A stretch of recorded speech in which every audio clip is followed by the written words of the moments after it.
Dans l'assemblée des saints, assoiffé je me tiens, que ton onction descende sur moi. Conscient que mon destin est dans le creux de ta main, que ton onction descende sur moi. Je suis disposé, assoiffé, que ton onction descende sur moi. Je suis disposé, assoiffé, que ton onction descende sur moi.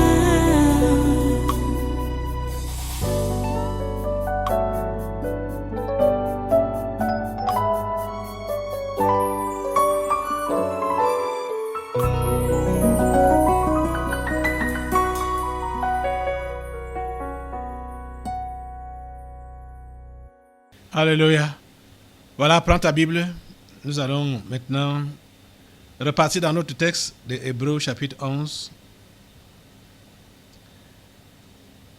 Hébreux chapitre 11.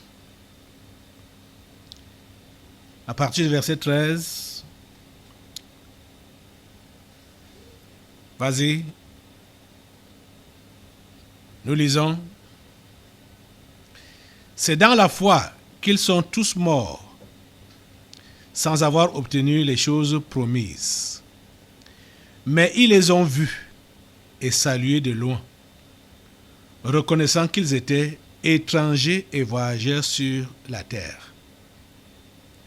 Ceux qui parlent ainsi montrent qu'ils cherchent une patrie. S'ils avaient eu en vue celle d'où ils étaient sortis, ils auraient eu le temps d'y retourner.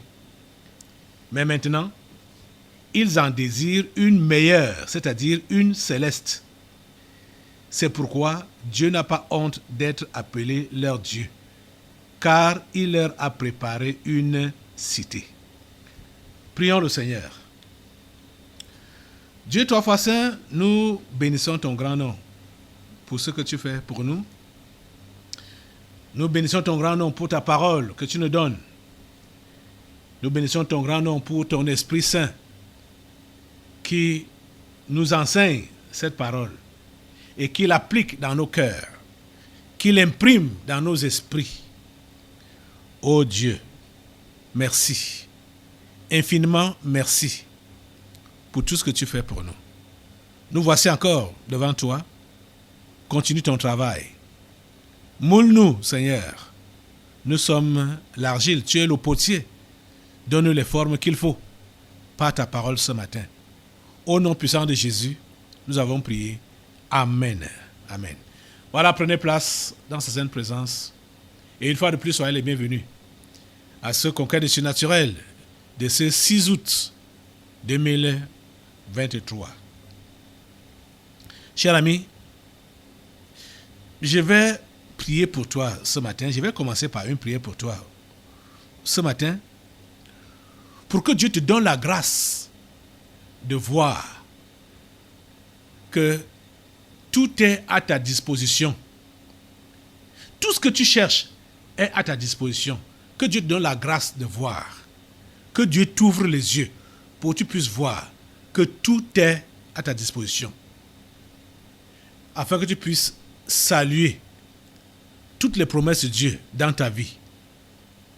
De loin, que tu puisses saluer.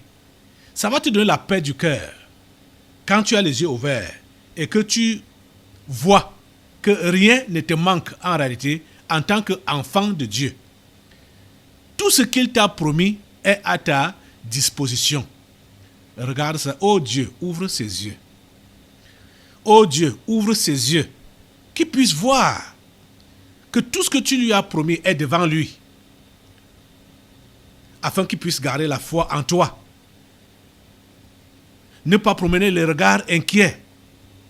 Ne pas se lamenter ou se soucier dans cette vie. Ou se mettre à ne travailler que pour la nourriture qui périt, au lieu de travailler pour celle qui subsiste pour la vie éternelle. Seigneur, ouvre ses yeux. Seigneur, ouvre ses yeux. Seigneur, ouvre ses yeux. Que tes yeux s'ouvrent au nom de Jésus. Que tes yeux s'ouvrent au nom de Jésus. Afin que tu puisses saluer de loin toutes les promesses de Dieu dans ta vie. Elles sont là, potentielles. Elles sont pour toi. Tu vas les obtenir. Pendant ton passage ici sur la terre, comme tu n'es pas éternel ici, il faut seulement que tu puisses voir ça de loin afin de tranquilliser ton esprit. Je crois que Dieu m'a exaucé pour plusieurs parmi vous là. Au nom de Jésus-Christ, j'ai prié. Amen. Merci Seigneur. Il dit, c'est dans la foi qu'ils sont tous morts. C'est dans la foi qu'ils sont tous morts, sans avoir obtenu les choses promises. Ils sont morts sans avoir obtenu les choses promises. Ils sont morts dans la foi, sans avoir obtenu les choses promises. Mais ils les ont vus et salués de loin. C'est pourquoi j'ai prié pour toi, que tes yeux s'ouvrent, pour que tu puisses voir et saluer de loin tout ce qui t'a été promis. La Bible nous dit que nous avons tout en Christ. Nous sommes complets, comblés en Jésus. Il n'y a rien qui nous manque. Ce qui dérange la plupart des enfants de Dieu, c'est l'aveuglement. Beaucoup ont les yeux fermés. Ils ne voient pas les promesses de Dieu devant eux. Ils ne voient pas. Et à cause de cet aveuglement-là, ils commencent à fouiller autour d'eux pour voir où est la voiture, où est la maison, où est l'argent, où sont les enfants. Ils cherchent ça autour d'eux, sans savoir que toutes ces choses-là sont là-bas devant, loin. Il faut seulement que tu aies les yeux ouverts et que tu puisses dire, voilà, j'arrive. Voilà, j'arrive. Toutes ces choses t'ont précédé. Ce que Dieu t'a promis là, ça t'a précédé. Ce n'est pas ici que tu dois jouir de ça. C'est devant. C'est devant. Donc tu dois avoir les yeux ouverts et contempler. Oh Seigneur, merci de m'exaucer. Et merci d'ouvrir ses yeux. Merci de leur donner la paix du cœur. À toi toute la gloire, grand Dieu. Je vais vous raconter ici un jour une scène que j'ai vécue. J'ai eu la grippe. La grippe m'a cassé. C'est-à-dire, je ne sais pas si ça arrive comme ça à tout le monde, mais le jour-là, c'était vraiment final. J'étais cassé, malade. Et je me suis allongé. Comme je me suis allongé, j'ai demandé à Dieu de me guérir, de me restaurer. Pendant que j'étais allongé, Dieu m'a permis de me voir dans mon état. Donc, mon esprit, donc moi-même là, est sorti. Je suis sorti de mon corps. Je voyais donc la carcasse allongée sur le lit. Dieu me dit, tu vois, tu n'es pas malade. Voilà ce qui souffre. Voilà ça qui est couché là. Mais toi-même, tu n'es pas malade. L'homme est esprit. L'homme n'est pas corps. Hein? Jésus n'a pas manqué de le dire dans le texte de Jean 6 qu'on étudiait tout récemment là. Quand il a dit que la chair ne sert de rien.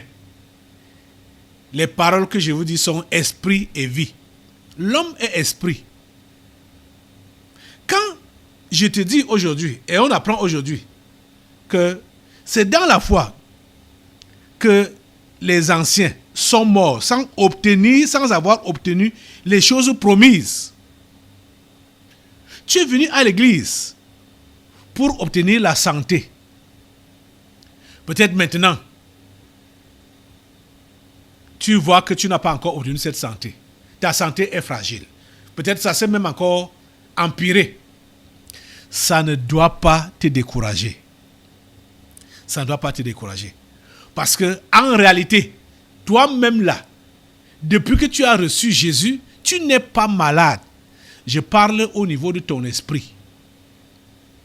C'est comme ça que Dieu m'a fait donc voir que je n'étais pas malade, que c'est l'attente, donc le corps-ci, qui avait des problèmes. Mais que moi-même, j'étais en forme. Et il a fait, quand j'ai vu ça, j'étais dans la joie. Déjà même, j'étais étonné. J'ai dit, ah, parce que quand mon esprit était libre là, j'ai dit, mais je suis bien, je suis en forme. Je dis, voilà, toi-même tu es en forme, tu es en santé, mais regarde ceux qui souffrent. Voilà ça couché là. Ok, comme tu as vu que tu n'avais aucun problème, ok, regagne la tente là, la carcasse. Quand j'ai regagné la carcasse s'est sentie mieux. J'étais guéri directement là. Je ne sais pas ce que tu as comme problème de maladie physique là. Cela ne doit pas te décourager. Que tu puisses penser que Dieu t'a fait une fausse promesse. Ce n'est pas une fausse promesse. Tout ce que Dieu promet, il est fidèle pour l'accomplir. Cette santé-là, tu l'as. Tu dois la voir et la saluer. Parce que après le passage sur cette terre, tu ne seras plus jamais malade. Tu ne seras plus jamais souffrant. Tu ne seras plus jamais handicapé. Tu ne seras plus jamais amoindri au niveau de ta chair. C'est pourquoi tu n'as que faire de ce que tu peux vivre présentement au niveau de ta chair. Ce que tu dois apprécier, c'est ce qui t'est promis, que tu regardes de loin là. Salue cela. La Bible nous fait comprendre que la Jérusalem céleste, c'est une ville à nul autre pareil. Les rues de la ville sont pavées d'or. La plupart, parmi nous ici là, n'avons pas encore vu l'or pur là. N'en parlons pas d'emporter, soit comme bijou ou comme décoration. Mais Dieu nous accorde la grâce que là où nous allons marcher, au ciel, au paradis, c'est sur l'or. L'or transparent, l'or éclatant, l'or pur. Oh mon Dieu, tu es merveilleux. Il faudrait que tu puisses voir. Donc, aujourd'hui, sur cette terre, physiquement ou matériellement, tu peux être misérable, démuni. Mais je te dis que, en gardant la foi et en mourant dans la foi, tu vas vivre dans l'opulence pour toute l'éternité. Tu vas vivre dans l'opulence, je dis pour toute l'éternité.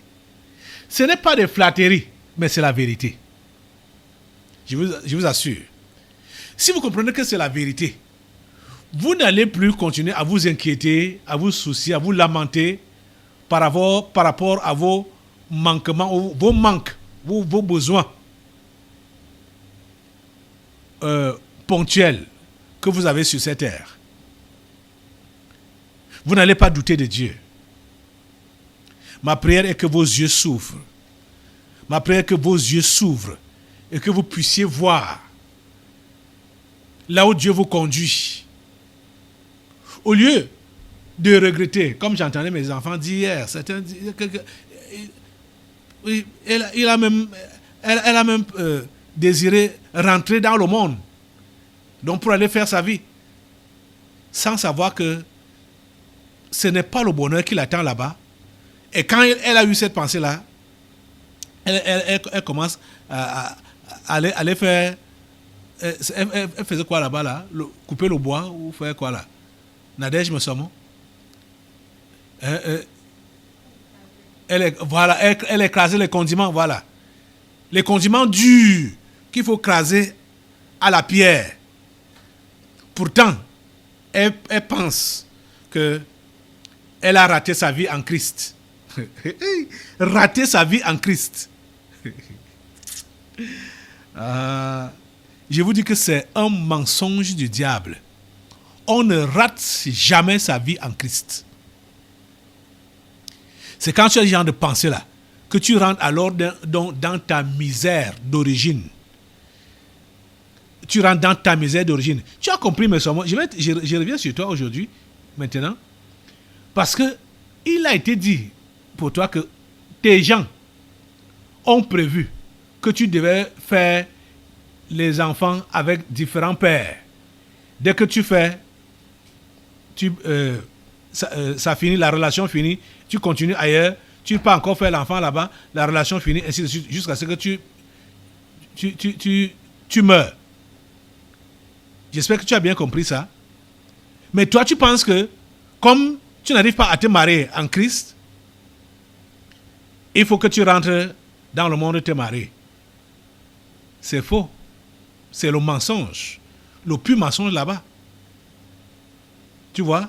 Et toi-même, tu t'engages dans la souffrance à travailler pour les sorciers de ton village en écrasant leurs condiments.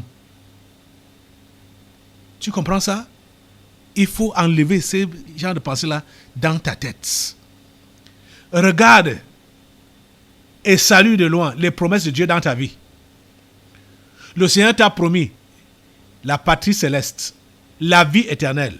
J'ai dit, c'est l'opulence qui est devant toi. J'ai dit, ce n'est pas des flatteries, oh. Ce n'est pas des flatteries. Si vous comprenez ça de cette façon, vous allez être motivé, galvanisé à servir votre Dieu, à travailler pour lui sans être distrait. C'est l'opulence qui est devant vous. Mais ma prière, vous voyez que j'ai commencé cet enseignement avec cette prière, que vos yeux s'ouvrent. Beaucoup parmi vous, vous êtes aveugles. Il faut que vos yeux s'ouvrent pour que vous puissiez voir ce que Dieu a préparé pour vous. C'est l'opulence, c'est l'abondance, c'est le bien-être que Dieu a préparé pour vous. Mais ce n'est pas sur cette terre. Sur cette terre, vous êtes des étrangers. Vous êtes de passage. Je vais relire. Regardez encore très bien. Verset 13 d'Hébreux 11. C'est dans la foi qu'ils sont tous morts, sans avoir obtenu les choses promises. Mais ils les ont vus et salués de loin, reconnaissant qu'ils étaient étrangers et voyageurs sur la terre. C'est ça que je dois reconnaître aussi. Que tu es étranger et voyageur sur la terre. Mais il faut que tes yeux s'ouvrent pour que tu puisses voir tout ce que Dieu t'a promis. Tu n'entreras pas en possession de tout ça là sur cette terre. Pas sur cette terre, tu es de passage. Si tu as ça ici sur la terre, cette terre va être consumée par le feu. Tu vois que ces choses aussi vont être consumées par le feu. C'est pourquoi Dieu ne peut pas te les donner ici sur la terre. C'est pour cela qu'il te préserve ça, il te réserve ça pour l'au-delà. Toi, tu dois chercher une seule chose, mourir dans la foi. Mourir étant l'ami de Dieu. Ça doit être ton désir. Et ça doit être ce qui va t'arriver, que tu meurs dans la foi. Tu as compris ça? Ça doit être ta détermination.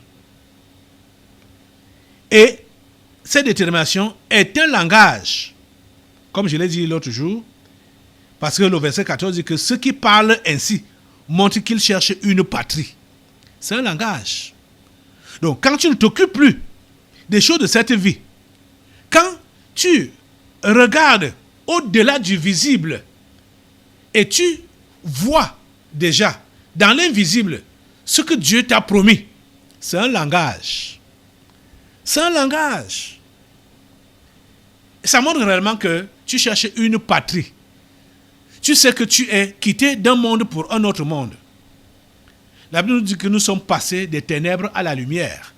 Nous sommes passés de la mort à la vie quand on a donné notre vie à Jésus-Christ.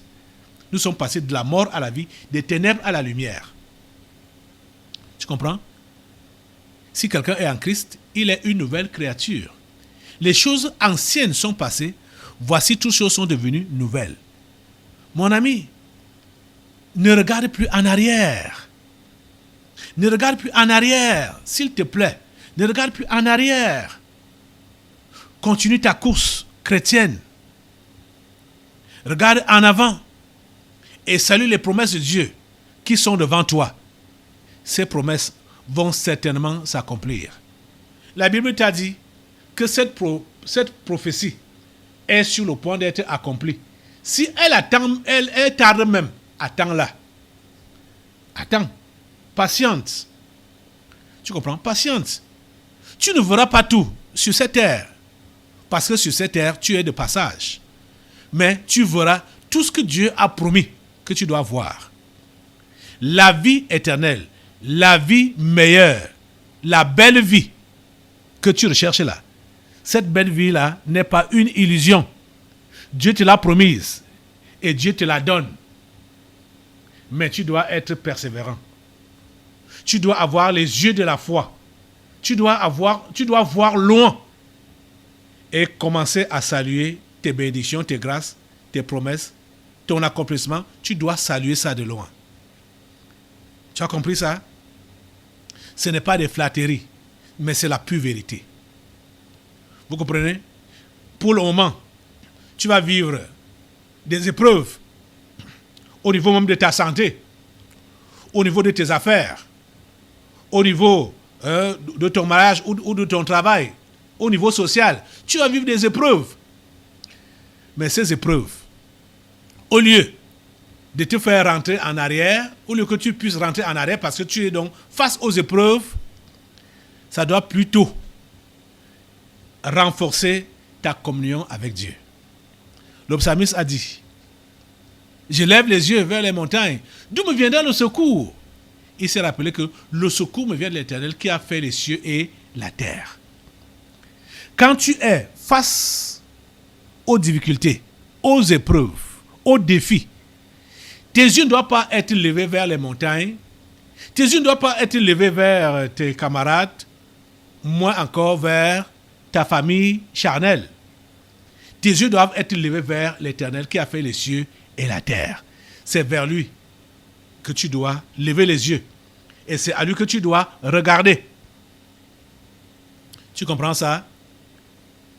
Parce que quand tu promènes les yeux à gauche ou à droite, que ce soit sur les montagnes, que ce soit sur les humains, ou que ce soit sur ta famille charnelle, tu es rentré dans ta case ou ton nid familial, ou même dans ton village, carrément. On n'a rien à regretter avec Dieu. On n'a rien à regretter avec Jésus. On n'a rien à regretter. Tout ce qui nous arrive, nous devons toujours être reconnaissants à Dieu. Savoir lui dire merci. Tu cognes le pied à terre, tu dis merci Seigneur. Tu tombes malade, tu dis merci Seigneur. On te bouffe dans les affaires, tu dis merci Seigneur. Quel que soit ce qui t'arrive, on te licencie de ton travail, tu dis merci Seigneur. Je dis quel que soit ce qui t'arrive, sache dire merci à Dieu. Sois reconnaissant au Seigneur pour tout. Sois reconnaissant au Seigneur pour tout. Sache lui dire merci. Merci Seigneur. Tu comprends ça? C'est ça qui va te permettre de garder la connexion avec Dieu. De garder le contact avec Dieu. Et de pouvoir accomplir donc ta mission sur cette terre. Parce que nous tous, nous avons une mission à accomplir sur cette terre. C'est-à-dire ramener ceux qui sont perdus à Dieu. C'est-à-dire qu'ils deviennent, comme nous sommes devenus, c'est-à-dire des enfants de Dieu, on est rentré à notre vraie origine, on est rentré dans notre vraie maison. C'est ça, il faut donc aller chercher ceux qui sont dehors pour les ramener à la maison. Au lieu d'envier les morts qui sont là-bas dehors. Oh Dieu, envier les cadavres. Les cadavres qui sont vestés. Les cadavres qui sont dans les grosses voitures. C'est eux que tu envies. Alors que ta mission auprès d'eux, c'est leur communiquer la vie. Mon ami, change ce matin. Change ce matin. Le verset 15 a dit, on a beaucoup insisté sur ça là hier, et s'ils avaient eu en vue celle d'où ils étaient sortis, depuis même jeudi, je vous ai demandé de bien noter le verset ici, que s'ils avaient eu en vue celle d'où ils étaient sortis, ils auraient eu le temps d'y retourner. Donc, tu ne devrais plus, ça ne doit plus passer dans ta tête, songer, regarder en arrière, d'où tu sors. Peut-être tu sors de la pauvreté profonde. Peut-être tu sors, je vais mettre ça entre guillemets, de l'opulence, d'une famille aisée.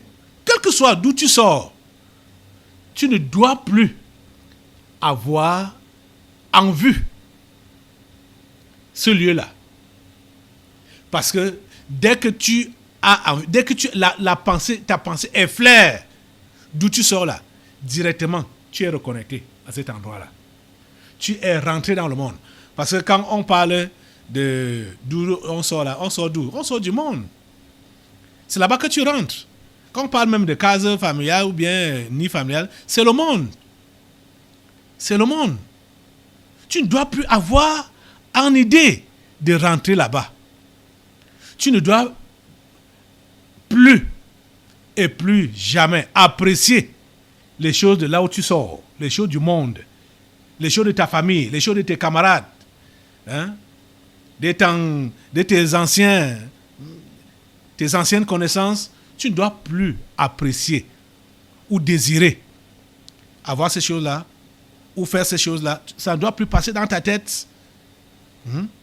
Parce que ça te reconnecte là. Dès que ça passe dans ta tête, ça te reconnecte là-bas directement. Tu rentres dans le monde directement.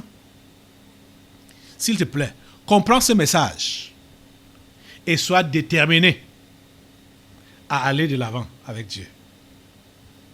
Surtout, ce matin, ma prière est que tes yeux s'ouvrent et que tu vois que Dieu ne t'a jamais fait de fausses promesses. Tout ce que Dieu t'a promis, c'est devant toi. Et c'est sur le point de s'accomplir dans ta vie. Tu dois les regarder, tu dois saluer toutes ces promesses de loin. C'est là, c'est potentiel. C'est potentiel. Tu dois le croire, tu dois le vivre. C'est potentiel. Tu comprends ça? Dieu n'a pas menti. Il ne t'a pas trompé. Tu comprends? Il ne t'a pas trompé. Oh mon Dieu. Je veux que vous puissiez écouter un peu cette lecture avant de clôturer ce matin. Allons dans Colossiens. Colossiens. Oh mon Dieu. Ta grâce, Seigneur, dans ces vies. Colossiens,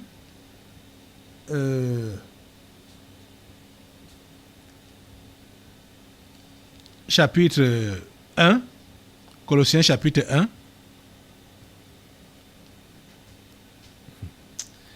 Seigneur, ouvre-leur les yeux. Seigneur, ouvre-leur les yeux, afin qu'ils voient.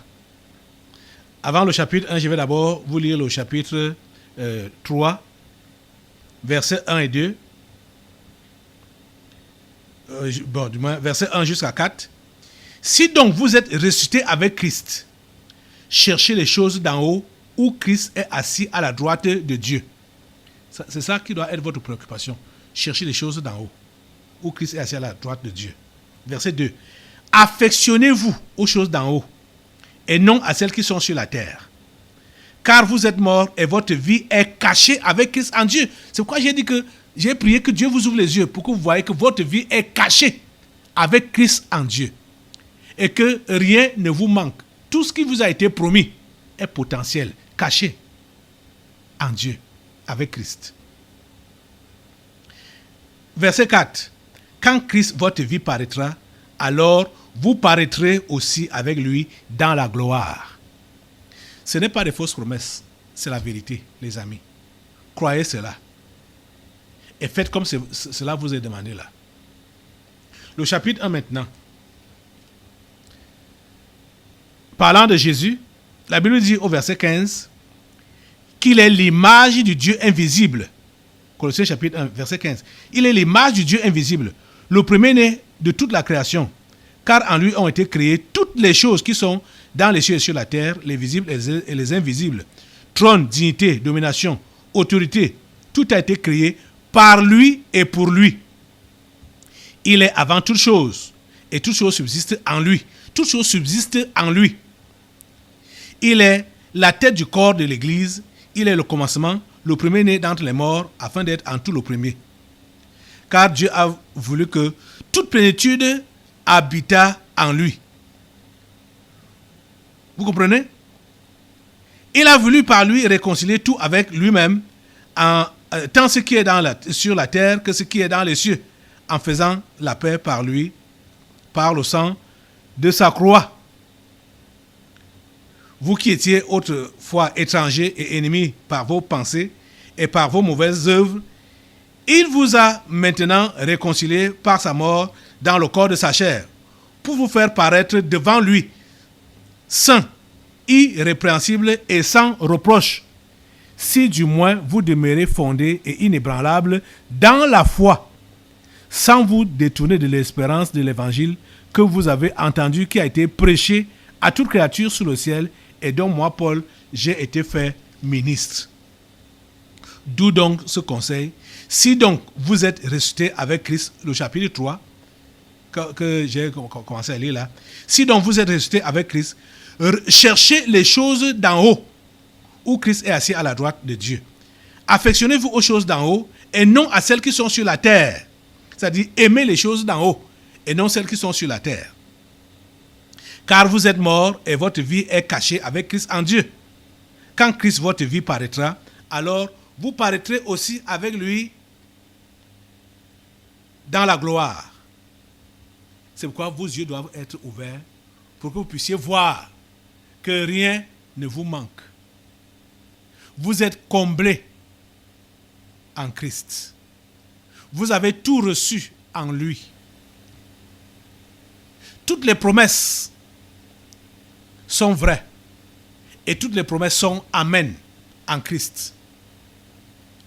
Ayez les yeux ouverts. Saluez ces promesses. Restez dans la confiance et concentrez-vous à travailler d'après la mission que le Seigneur vous a confiée, c'est-à-dire ramener les perdus au salut. Lève-toi sur tes deux pieds. Clôture cette prière que j'ai commencée pour toi en demandant à Dieu d'ouvrir tes yeux et de maintenir tes yeux ouverts sur les promesses. Les promesses qu'il t'a faites parce qu'elles s'accomplissent certainement dans ta vie. Aucune ne va manquer de s'accomplir dans ta vie. Que tes yeux restent ouverts et que tu ne sois plus tenté à penser que tu as raté ta vie, à penser que tu es un échec, à penser que tu ne sers à rien, comme le diable veut te le faire croire, et tes esprits familiers, en se moquant de toi. Tu ne dois pas écouter ça. Tu ne dois pas écouter ça. Seigneur, ouvre ses yeux. Seigneur, ouvre ses yeux. Seigneur, ouvre ses yeux. Donne à ses yeux de voir. Donne à ses yeux de voir. Donne à tes enfants de voir que ce que tu as promis, tu le réalises dans leur vie. Ô Dieu, maintiens leurs yeux ouverts sur tes vérités. Ô Dieu, s'il te plaît, fais-le au nom de Jésus. Et ferme leurs yeux à leur passé. Ferme leurs yeux au monde. Et ouvre leurs yeux sur toi et sur toutes les promesses que tu leur as faites. Merci Seigneur de m'écouter et de m'exaucer. Au nom de Jésus, j'ai prié. Amen. Assois-toi. Nous allons maintenant passer aux délivrances prophétiques. Dans l'assemblée des saints, assoiffé je me tiens, que ton onction descende sur moi. Conscient que mon destin est dans le creux de ta main, que ton onction descende sur moi. Je suis